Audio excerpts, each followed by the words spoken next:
Okay, so here we are, Agrarian Sharing Network at the USDA's Pear germplasm repository in Corvallis. Now, every single crop type we work with has a particular story, as you might expect. Each of these populations quite unique. One of the things that makes pears distinct is we've probably seen greater loss of diversity in pears than any other fruit, certainly any other fruit type, maybe any other crop type in cultivation over the course of the last 100 years. 4, 6 pears or something account for 95% of all the pears grown in the States. Totalizing loss. Complicated the reasons, but fundamentally it has to do with what we think of as late capitalism. One of the aspects that we're sort of trying to address with the whole Agrarian Sharing Network thing is the fact that we face cultural annihilation.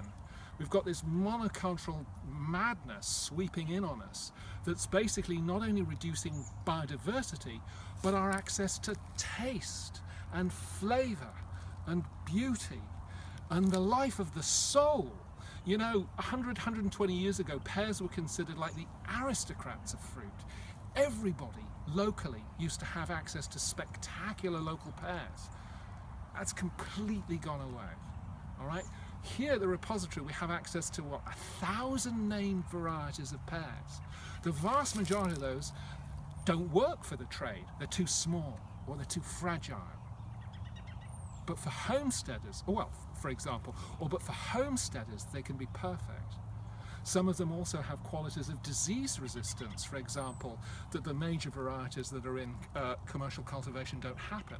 We're beginning to see some of these diseases roll into our bioregion as a response of climate chaos.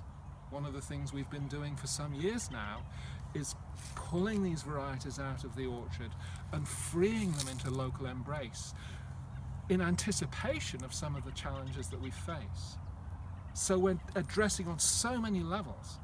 We're addressing this cataclysmic monocultural narrowing of mind and food and culture. We're increasing diversity, we're increasing disease resistance, we're increasing beauty basically in the world. They're all interrelated. So when we come to the repository and we cut scion, we're not just cutting pears. We're basically making a stance for a sane, coherent, soulful, beautiful world.